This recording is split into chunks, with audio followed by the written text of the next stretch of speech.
The private dining room at Hargrove & Co. smelled like gardenias and aged bourbon. When my husband of 20 years stood up from his chair, raised his glass toward the 60 people who had gathered to celebrate our daughter's engagement, and smiled at me with an expression I had spent 2 decades mistaking for pride. I remember thinking, he's finally going to say it right.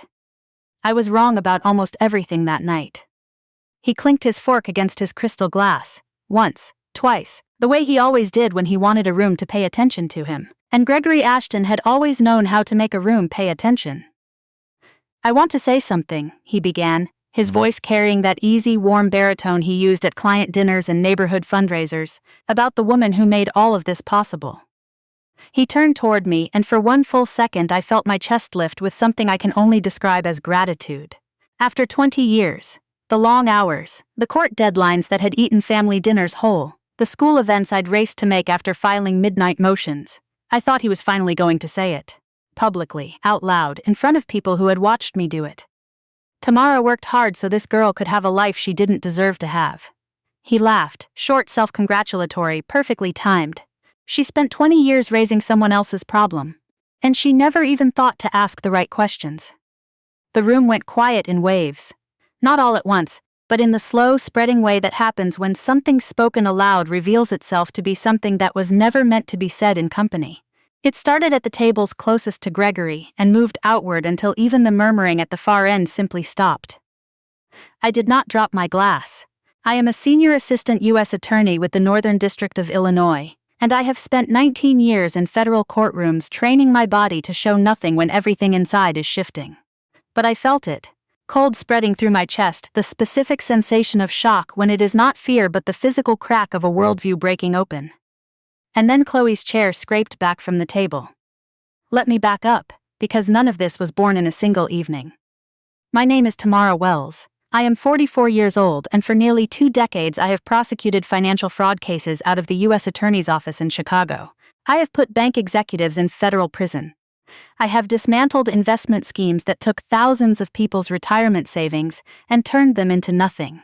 My colleagues say I have a gift for reading documents. For finding the one sentence buried in 10,000 pages that tells you what someone was actually doing beneath what they claimed to be doing. I have built a career on the premise that the truth, however carefully constructed against, will eventually surface if you know where and how to look. I missed 20 years of it living in my own home. 21 years ago, I was 33 and a rising assistant U.S. attorney, and I had been dating Gregory Ashton. Landscape contractor turned commercial developer, easy laugh, the kind of presence that makes strangers feel immediately like old friends, for 8 months. He asked me to dinner at the Italian place on Rush Street I had mentioned once, casually, months before he could reasonably have been expected to remember. I remember thinking, he remembered. That I was measuring him by his ability to recall a single offhand restaurant recommendation should have told me something about what I was actually asking of him, even then. He waited until after the main course to tell me, set down his fork with deliberate care, folded his hands on the white tablecloth, and said, "There's something I've needed to tell you since we started this, and I've been a coward about it. I have a daughter. She's 4 months old. Her mother was killed in a car accident 6 weeks ago. I've been managing it alone and I don't." His voice broke convincingly. "I don't know how to do this." He showed me the photograph on his phone. A small face, nearly bald, wrapped in a yellow hospital blanket with the hospital's logo printed along the edge. She had enormous dark eyes that looked startled, as if the world had turned out to be considerably louder than anyone had warned her it would be. "What's her name?" I asked. "Chloe." I want to tell you that what happened next was a rational decision. It wasn't. It bypassed the part of my brain that evaluates evidence and landed somewhere much older and quieter. I decided in the span of approximately 40 seconds that whatever happened between me and this man, however this relationship resolved, that baby was not going to move through her childhood feeling like a problem someone else had to manage. Someone was going to make sure she knew, from the very beginning, that she was wanted. We married 11 months later. I formally adopted Chloe before her 2nd birthday, and for 20 years the daily invisible labor of being her mother was mine. I was the one who walked the grocery store at midnight when she was 10 months old with a fever that wouldn't come down, who knew to call the pediatric nurse line and not the general one, because the wait was shorter and they didn't panic. I was the one who drove an hour each way every Saturday to a specialized occupational therapy clinic in Evanston for 9 months when she was 6 and struggling with fine motor skills her kindergarten teacher had gently flagged, who learned to recognize her specific brand of frustration and could talk her through it, in a language that actually worked for her, before she learned to talk through it herself. I was the one who memorized which teachers she connected with and which ones made her shut down, who sat through parent-teacher conferences armed with specific observations and followed up when things weren't addressed, who learned, at age 37, to braid hair from a YouTube tutorial because Chloe wanted box braids for her 8th grade formal, and it was not going to be me that stood between her and what she wanted for herself. Gregory loved her, I believe that. But Gregory's version of loving her was the version that photographed well. He showed up for championship games and school plays, and the moments where there was an audience for him to be seen being a good father in. The Tuesday evenings when she needed help with chemistry, the Saturday mornings when she needed to be driven somewhere that didn't carry any social value. Those were mine, and I had never once resented them. I told myself that was simply how some families divided the labor. There were things I noticed over the years that I chose not to examine. Gregory never said her mother's name, not once in 20 years. When Chloe was small and would ask, the way children ask without any sense that they're touching grief, just pure innocent wondering, what did she look like? Did she like music? Would she have liked me? Gregory would redirect the conversation so smoothly and quickly that the question simply dissolved. He had a talent for it. I used to think it was grief that made him that way, the kind of loss that becomes load-bearing over time, something a man can only hold by never looking at it directly. I understand now that what I was watching was not grief but guilt, and that the two can look almost identical if you are not specifically looking for the difference. There were the late calls too, not frequent enough to pattern easily but present.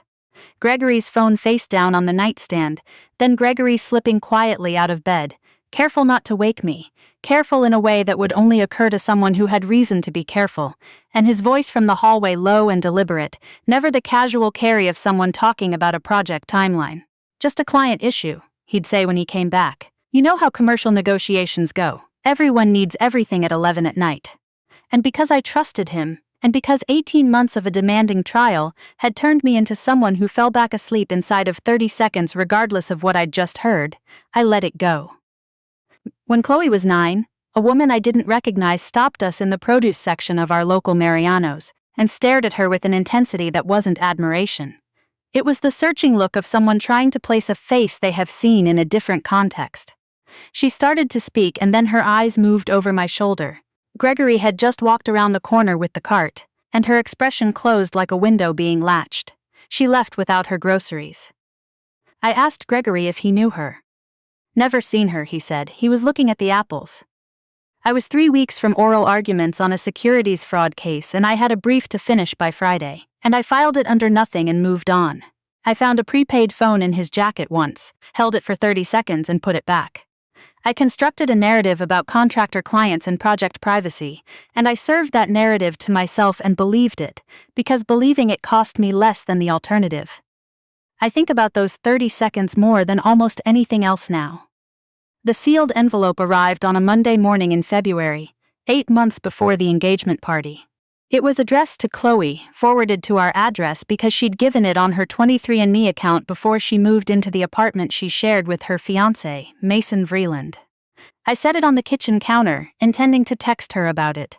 A federal case that had been consuming me for 4 months swallowed the week, and then the month, and the envelope moved beneath a stack of mail. I did not open it before the party. I did not know then what it contained. The engagement party was held in a private dining room Gregory had reserved in Lincoln Park. 60 guests, family and close friends, the kind of gathering that carries a warmth because everyone in the room genuinely cares about the people at the center of it. Mason's parents had flown in from Nashville. Chloe's closest college friend had driven up from Indianapolis. Gregory had handled the arrangements, which I had found touching at the time. He had been drinking before we arrived. Subtly. Gregory was never obvious about anything, but I had been watching this man for 21 years, and I knew the particular looseness that settled into his gestures when confidence tipped past its natural level into something closer to recklessness. I noticed it and filed it under Gregory, enjoying the occasion, because that's where it had always lived. When he stood and clinked his glass, I felt the warmth move through the room and through me too. I thought, this is it.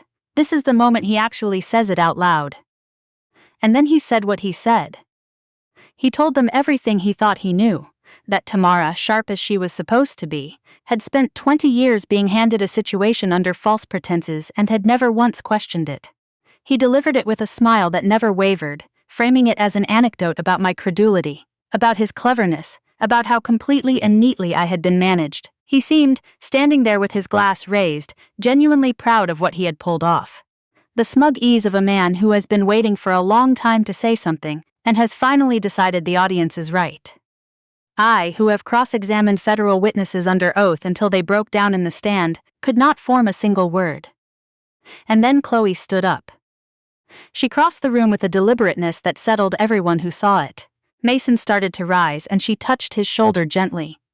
"I've got this," and he sat back down. She walked to where Gregory was standing and held out her hand. He gave her the microphone with the easy confidence of a man who expects his daughter to perform the role he has written for her. She faced the room first. "I've known for 9 months," she said, clearly, evenly. "I want to make sure that's established before anything else." She told it the way I've seen the best witnesses tell the truth, without performance, without anger, with the specific calm of someone who has already processed what they are saying, and is no longer speaking to release feeling but to deliver fact. She had ordered the DNA kit almost on a whim the previous April. Something to do with her roommate on a slow Sunday, the kind of thing that had become practically a social ritual in their friend group. The results came back flagging a close biological match. A woman named Portia Greer, living in Portland, Oregon, with a social media presence and a garden photography account and, notably, a pulse. She had reached out, Portia had answered. The car accident was a story Gregory had invented when he needed one. Portia had been 23 and unmarried and had discovered several months into their relationship that the man who'd told her he was single was not. She had made the most honest decision available to a 23-year-old in that situation. She had signed the paperwork, asked never to be contacted, and built a different life. She was not the villain of this story.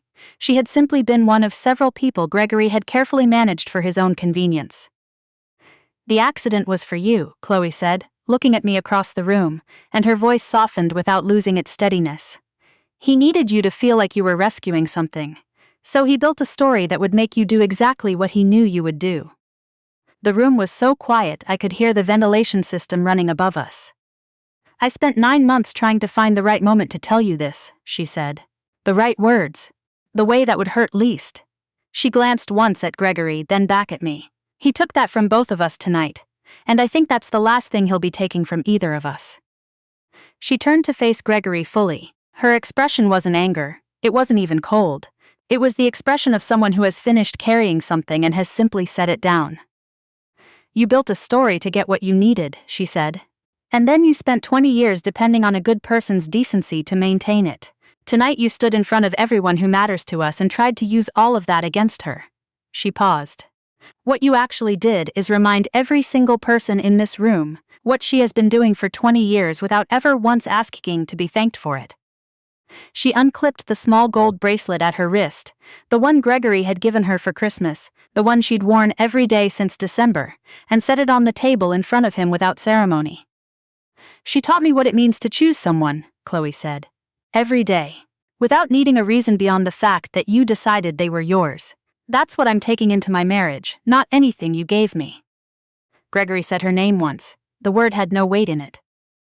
Chloe found my eyes across the room and held them, and I understood in that moment that she had been carrying this for 9 months with a steadiness I recognized, because I had spent 20 years trying to teach it to her. And she had learned it far better than I had. Gregory left the room a few minutes later. No one followed. In the parking lot afterward, Chloe drove and I didn't argue, and we ended up parked outside a Jewel Osco on Fullerton at close to midnight, because neither of us wanted to be indoors yet. She went inside and came out with 2 cups of terrible coffee, and we stood against the car in 38-degree weather, and I told her the thing I had never told anyone, not once in 20 years. "I was scared," I said, "for years, that if you ever found the truth you'd want the real version instead of me." She looked at me with the expression she's had since she was 6 years old when I say something she finds genuinely confusing. "Mom," she said, "you are the real version, there isn't another one." I didn't cry at the engagement party. I cried in a parking lot at midnight, in 38-degree weather, holding a cup of gas station coffee, next to the person I had raised from infancy and who had just stood in a room of 60 people and said my name like it was something she intended to keep.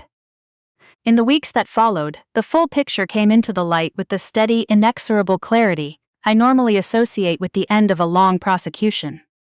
The envelope, when I finally opened it, held Chloe's original birth certificate, which I had never been permitted to see, having been told it was lost in the confusion following the accident.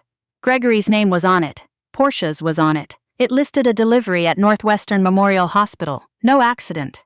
No tragic young mother who had wanted a life she never got to have. My attorney found the rest. A business entity partially in my name I had never authorized. Credit accounts opened using my social security number across 7 years. Individually small enough to escape notice, substantial when totaled. The same architecture I had prosecuted dozens of times in federal court. Distributed, deniable, sustained. He had been methodical. He had simply miscalculated the resources I had access to once I was motivated to look. Several of Gregory's city development contracts were revoked after certain financial documentation entered the public record, as it tends to do. I did not cause this. I simply stopped being the structure that had insulated him from his own consequences. He appeared at my front door on a Tuesday evening in October, shoulders curved inward in a way I had never seen in 20 years of watching him, hands shoved deep in his jacket pockets. He had the look of a man who has run out of rooms willing to receive his performance. I opened the door. Behind me in the hallway, Chloe appeared. She had stopped by to pick up some things from storage and hadn't left yet. She looked at her father without anger and without distance, the way she looked at complicated things she had already decided how to carry. Gregory said he knew he didn't deserve this conversation, that whatever he'd gotten wrong, and there was something in the phrasing that suggested he was still not entirely clear on the dimensions of it. Chloe was still his daughter, and he hoped, somehow. "Biology made you my father," Chloe said. Her voice was quiet and absolutely level. "It doesn't make you a parent. I know the difference better than most people." She stepped back inside, not with cruelty, simply finished.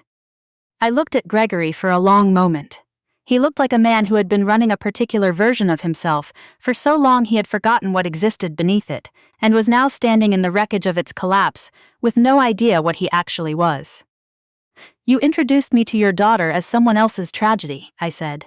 "You needed me to feel like a rescuer, so I would never ask the questions that would have unraveled everything. For 20 years it worked perfectly. And then you stood in a room full of people we both know and tried to use those 20 years as a punchline." I held the door steady. "So let me say back to you exactly what you said to that room." "You're welcome, Gregory." I raised her, "and she became everything you're not." He turned and walked back to his car. I watched him go and felt nothing that surprised me. 7 months later I sat at the head table at Chloe's wedding. Not in the family section, not tactfully off to one side. At the table with Chloe and Mason's parents, with a place card that read Mother of the Bride in the same script as every other card on that table, because Chloe had apparently argued with the venue coordinator for close to 20 minutes about exactly where that card was going to be placed. And the coordinator had wisely conceded. When the best man gave his toast, he talked about the kind of love that chooses itself daily, that doesn't require a special occasion to demonstrate itself. That shows up in the unremarkable moments so consistently that the person receiving it stops consciously noticing it. The way they stop noticing air, until one day they think about it, and they realize they've been breathing it their whole life. I looked at Chloe while he said it. She was already looking at me. She calls me on random Tuesdays, not for anything particular. A recipe that didn't work, a story about her cat's ongoing vendetta against the kitchen trash can, a memory that surfaced for no reason she could name. Last month, she called to tell me about the time I drove 4 hours in a February ice storm to see her in a college production of Into the Woods, because I had told her I would be there. "You drove 4 hours in an ice storm," she said. "Did you ever think about just not coming?" "You were the baker's wife," I said. "I wasn't going to miss it." There was a pause on the line, a comfortable one. "I know," she said, "that's the whole point." Gregory meant those words at the engagement party to be a weapon.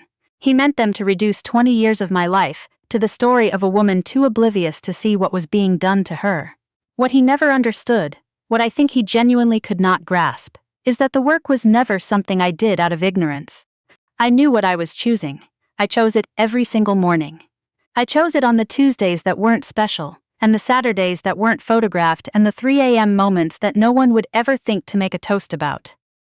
That is what family is, not biology, not the story someone tells you to explain where a child came from. It is the choosing quiet, daily, unglamorous, and absolutely certain. Chloe knew that before I could have put it into words. I don't know exactly where she learned it. Actually, I know exactly where she learned it.